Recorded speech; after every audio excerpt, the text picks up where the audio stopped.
Hello mga kaibigan. As you can see here at my back, we have a new shelter. Gagamitin natin sa mga adventure, camping, and all that stuff. So, I would like to introduce to you the Helvetica Traveler.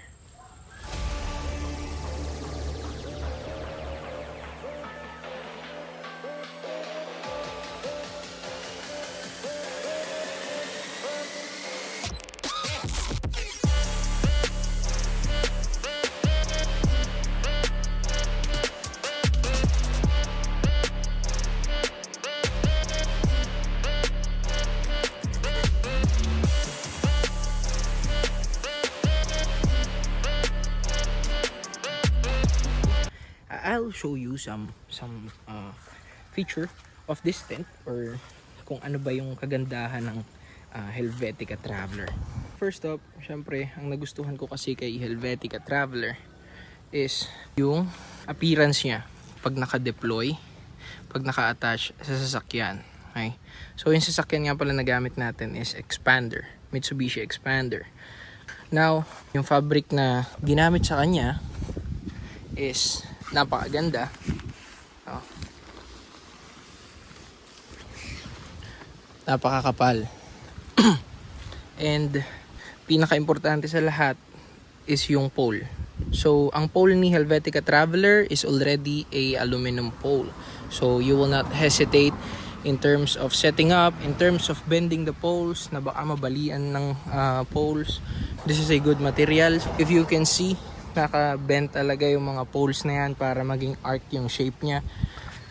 And this tent comes with 3 poles, 2 for the main pole, yan yung naka-arc, and then third one is yung nasa taas niya, which is yung parang pangbanat or yung pang hatak niya para maganda yung forma ng tent, no? Also, ang isang nagustuhan ko sa tent na to is yung ventilations. We have a mesh here na naka-cover lang ngayon. We also have mesh here. We also have mesh on this side. And then we have this kind of little ventilations here. Ito yung very common. Okay. And as you can see, dun sa taas, under that little awning there, there's a little ventilation. I'll show you later once we go inside the tent. Okay. On this side, you can deploy it as an awning. On the right and left side as well. Also, these poles are included as well. No, awning poles, so included yan. This one. Now, of course, this is the exciting part. Let's go inside the tent. I'll show you around. Of course, zipper. See that? Napakaganda ng zipper quality niya. Okay, so binuksan natin yung mesh. So this is inside the tent. Very spacious. Huwag nyo nang pansinin yung mga nakalagay dyan baba. Okay. That cover is also included in this tent.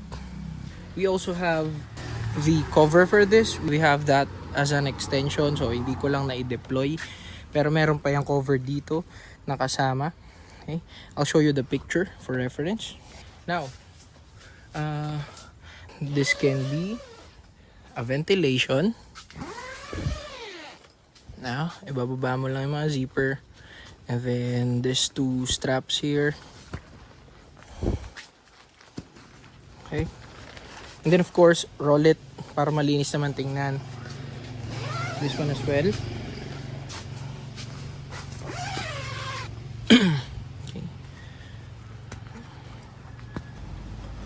Okay. So let me show you outside. Nice. And this is the mini vent that I'm talking about.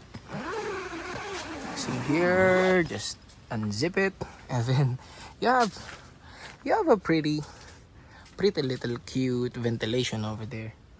Aside from this, you can use this as an awning. So you have an option to close this side, as in totally close, and then use this as your door. No?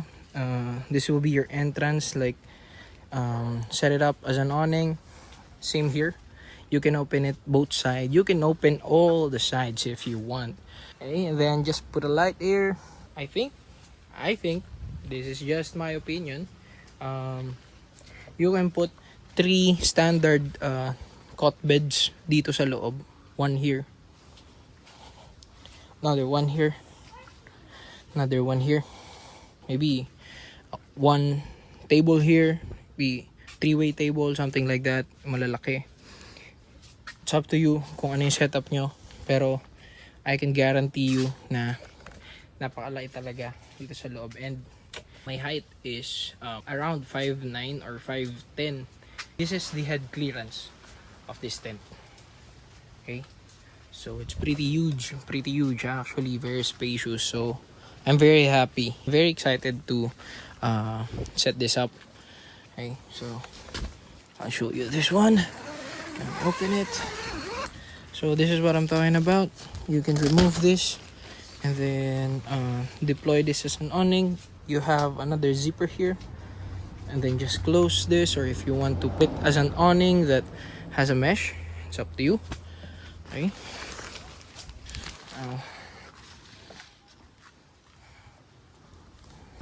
So kahit dito, pwede nyo i-open yung awning or yung mesh dyan, and then kayo mag-setup, close all sides. It's up to you, depends on the layout of your setup. It also depends on the campsite, of course. That's how it looks like. Also, this one is a plastic buckle, so it will not scratch your car paint. No? This one I just tied it down. And then for this, the tires, don't mind the dirty tires there. So that's the side view of the Helvetica Traveler. Of course, I know you guys will ask how much or what is the price of Helvetica Traveler. If I'm not mistaken, the price of Helvetica Traveler is around 16,000 pesos. It's a very good price for the quality of this car tent. So, pasensya na kayo. Medyo raw talaga tong review na to kasi biglaan talaga to. Gusto ko ipakita kasi sinet up ko na siya, and I want this to be your guide, to be your reference if you're planning to buy this Helvetica Traveler. Okay. So, for the trunk door of expander, so maluwag talaga. Okay. Yung trunk door, kung mapapansin nyo, hindi siya stretch. Okay? Yung fabric is hindi stretched. I will vouch for this tent. No? Napakaganda talaga. This tent also comes, of course, with the Helvetica Traveler bag itself. Pretty nice. And then it has its own poles, pegs, guy lines, and 2 other fabric walls like this one and the one that I mentioned. For the setup itself, it's pretty easy. Sariling diskarte na lang. Ayan. So, ang ginawa ko is kinabit ko muna yun dyan, itong part na to. And then, inilagay ko yung pole sa taas. And then, third one is ito, yung pole nya. And then, lastly, ito. Okay, so just adjust the straps, yeah, para ma-pull nyo yung tent. Okay. I think this tent can accommodate up to 4 to 5 packs inside, just the tent alone. No? Kasi kung mapapansin nyo, sobrang spacious talaga niya. See? No.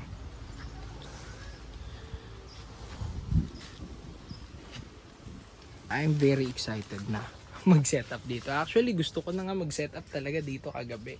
Kaso talagang walang tigil yung ulan, and inulan na, testing ko na agad. Maganda. Ang ganda ng fabric talaga. And ventilation, perfect. If you have any other question, just hit me up in Messenger, send me a message.